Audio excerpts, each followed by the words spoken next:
Yes class chapter 7 में आगे आज आयोनाइजेशन एंथैल्पी ये क्या होती है देखो।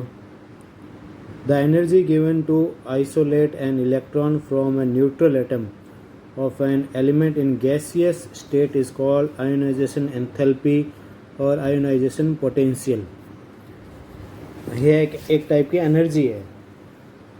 कौन सी एनर्जी है?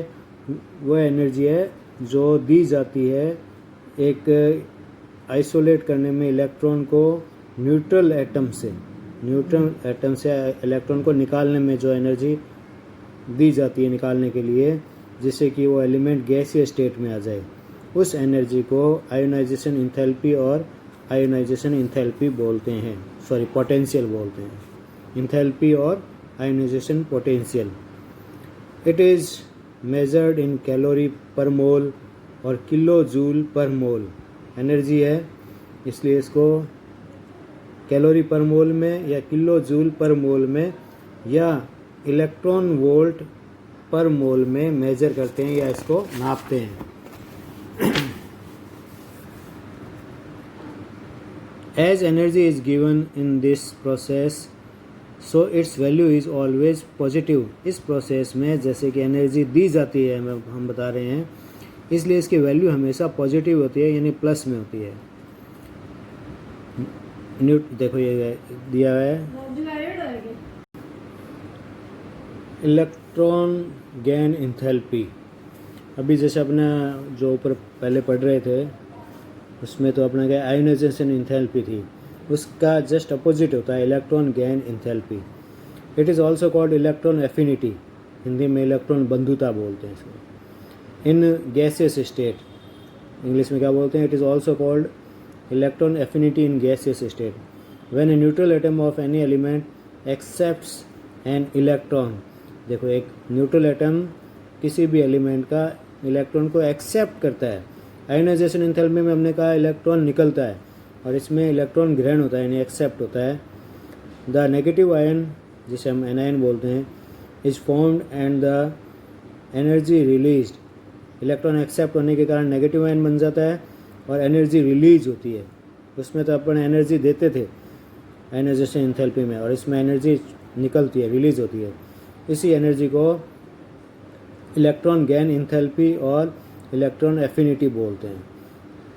Its value can be positive or negative.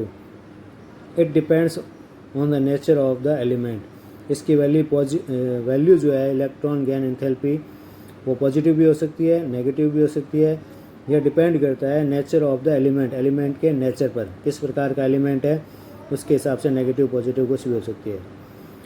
Neutral atom, neutral atom gaseous state में इसमें से अपने को इसमें इलेक्ट्रॉन ऐड करना है, जोड़ना है, प्लस करना है। इलेक्ट्रॉन ऐड करने से ये एनायन बन जाएगा गैसियस स्टेट में और एनर्जी फ्री होगी, इसी एनर्जी मुक्त होगी, निकलेगी। इसी एनर्जी को इलेक्ट्रॉन गेन एंथैल्पी बोलते हैं। On going from left to right in a period. अब देखो पीरियडिक टेबल की बात हो रही है कि इलेक्ट्रॉन गेन एंथैल्पी कैसे चेंज होती है। तो पीरियड में atomic size decrease and effective nuclear charge increase, जो बार बार हम पढ़ रहे हैं। एक पीरियड में लेफ़्ट टू राइट जाने पर एटॉमिक साइज डिक्रीज होती है और इफेक्टिव न्यूक्लियर चार्ज इंक्रीज होता है। So value of electron gain enthalpy increases. इसके कारण इलेक्ट्रॉन गेन एंथैल्पी की वैल्यू जो है वो बढ़ जाती है। On going down in A group sometimes irregularly can be found in atomic size. Group में अगर हम ऊपर से नीचे जाएं तो कई बार जो है इसमें इरेगुलरिटी पाई जाती है, यानी कहीं पर अपने को इलेक्ट्रॉन गेन एंथैल्पी ज़्यादा में हो जाएगी, कहीं पे कम हो जाएगी, फिर ज़्यादा हो जाएगी, फिर कम हो जाएगी, और एटॉमिक साइज भी इसमें चेंज होता रहता है। आगे अपना इलेक्ट्रोनेगेटिविटी। इलेक्ट्रोनेगेटिविटी को हिंदी में बोलते हैं इलेक्ट्रॉन ऋणता, विद्युत ऋणता बोलते हैं। इन covalent compounds the property of attracting electron of chemical bond formed between two different atoms by an atom is called electronegativity. ये कोवैलेंट कंपाउंड होता है, उसमें जो इलेक्ट्रॉन को अट्रैक्ट करने का जो काम करता है केमिकल बॉन्ड, उसके कारण केमिकल बॉन्ड बनता है टू डिफरेंट एटम्स में। By an atom is called electronegativity. तो उस एटम की जो इलेक्ट्रॉन को अट्रैक्ट करने की प्रॉपर्टी है वही क्या कहलाती है, इलेक्ट्रोनेगेटिविटी कहलाती है। This is a relative tendency of element. यह एलिमेंट की एक रिलेटिव टेंडेंसी है। अब पीरियोडिक टेबल में इलेक्ट्रोनेगेटिविटी कैसे चेंज होती है। On moving from left to right in a period due to decrease in atomic size electronegativity of elements increases. तो एक पीरियड में अगर लेफ़्ट टू राइट जाते हैं तो अपने को पता है एटॉमिक साइज़ कम हो जाती है, जिसके कारण इलेक्ट्रोनेगेटिविटी ऑफ एलिमेंट क्या है, इंक्रीज हो जाती है, बढ़ जाती है। On moving down a group atomic size increases so value of electronegativity decreases. एक ग्रुप में हम ऊपर से नीचे जाते हैं तो एटॉमिक साइज बढ़ता है और इलेक्ट्रोनेगेटिविटी कम हो जाती है। The most electronegative element is fluorine. Very important है कि सबसे ज़्यादा इलेक्ट्रोनेगेटिव एलिमेंट कौन सा है, वो है फ्लोरीन। हाँ, ये इक्वेशन गिवन है, देखो न्यूट्रल एटम है, गैस स्टेट में है, इसको एनर्जी दी जाती है, उस एनर्जी को बोलते हैं आयोनाइजेशन एंथैल्पी। इससे ये पॉजिटिव आयन में चेंज हो जाता है और इलेक्ट्रॉन निकल जाता है। ये इलेक्ट्रॉन निकालने के लिए जो एनर्जी दी जाती है न्यूट्रल एटम को, उसी एनर्जी को आयोनाइजेशन एंथैल्पी या आयोनाइजेशन पोटेंशियल भी बोलते हैं। इलेक्ट्रॉन निकालने के लिए जो एनर्जी दी जाती है या इलेक्ट्रॉन निकालने के लिए जो एनर्जी नेसेसरी होती है, उस एनर्जी को ही आयोनाइजेशन एंथैल्पी बोलते हैं। The energy given to separate first electron from neutral atom is called first ionization enthalpy. तो वह एनर्जी जो पहला इलेक्ट्रॉन निकालने के लिए, न्यूट्रल एटम से पहला इलेक्ट्रॉन निकालने के लिए दी जाती है, उसको फर्स्ट आयोनाइजेशन एंथैल्पी बोलते हैं।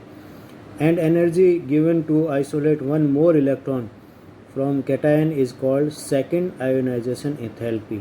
अब ये कैटायन बन जाता है, पॉजिटिव आयन बन जाता है जब एक इलेक्ट्रॉन निकाल देते हैं। उस कैटायन में से एक और इलेक्ट्रॉन निकालने के लिए, यानी टोटल 2 इलेक्ट्रॉन निकालने के लिए जो एनर्जी दी जाती है, या दूसरा इलेक्ट्रॉन निकालने के लिए जो एनर्जी दी जाती है, वो कहलाती है सेकेंड आयोनाइजेशन एंथैल्पी। नाम ही सेकेंड है, यानी दूसरा इलेक्ट्रॉन निकाल रहे हैं। Similarly given energy given to isolate third electron is called third ionization enthalpy. इसी तरह तीसरा इलेक्ट्रॉन निकालने के लिए जो एनर्जी दी जाती है, उसको थर्ड आयोनाइजेशन एंथैल्पी बोलते हैं। Generally for an element first ionization enthalpy is less than second and second is less than third.